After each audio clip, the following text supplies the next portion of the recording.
This is the first of 2 units on infinite series.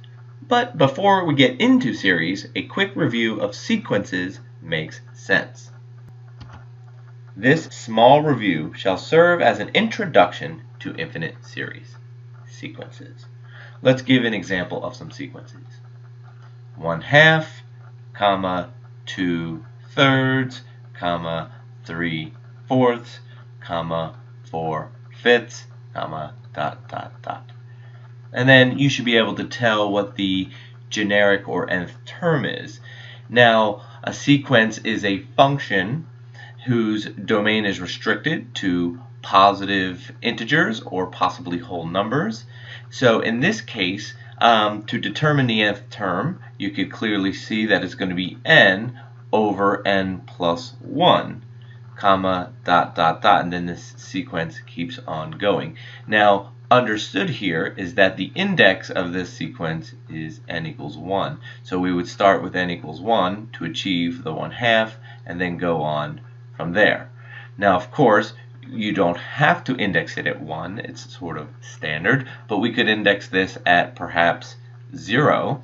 Had we indexed this sequence at 0, then we would have had n plus 1 over n plus 2 as the nth term. We don't have to express where we're starting the index.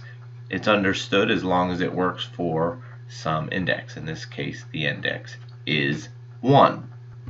Here is another sequence. Can you determine what the nth term is going to be? If you're saying 1 over 2 to the n power, you are correct. And by looking at this, you could also tell that it is indexed at 1. In this next sequence, which looks a lot like the first sequence with one major difference, it's going to strictly alternate, plus, minus, plus, minus, plus, minus. So what we do is we put this little alternating indicator here. So this is n over n plus 1, like in the first sequence. Now we have to say some power that's going to let this strictly alternate. So I can't say n, as this is indexed at 1, because that would make the first term negative. So I'm going to go ahead and say n plus 1 as the power of the negative one. So that is a strictly alternating sequence. Okay, I've written the next sequence twice. The first time I'm going to index it at 1. So if I index it at 1, the nth term is 2n minus 1. If I index it at 0, then it's going to be 2n plus 1. In this next sequence, see if you can come up with the nth term. And you might see here that indexing at 0 makes more sense, or makes it a little bit more clean.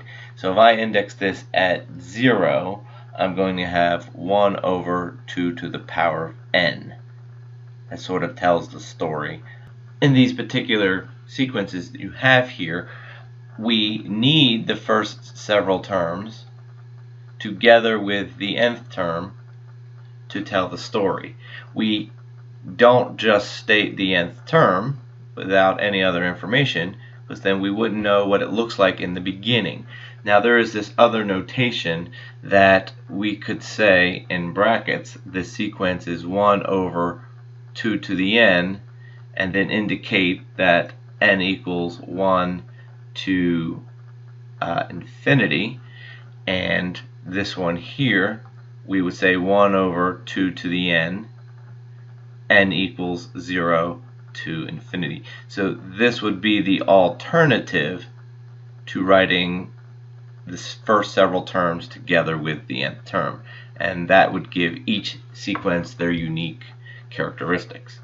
This is the last sequence in the introduction, and you can see here clearly that the nth term is simply 1 over n. This becomes a special sequence and ultimately a special series, so I wanted to include it here.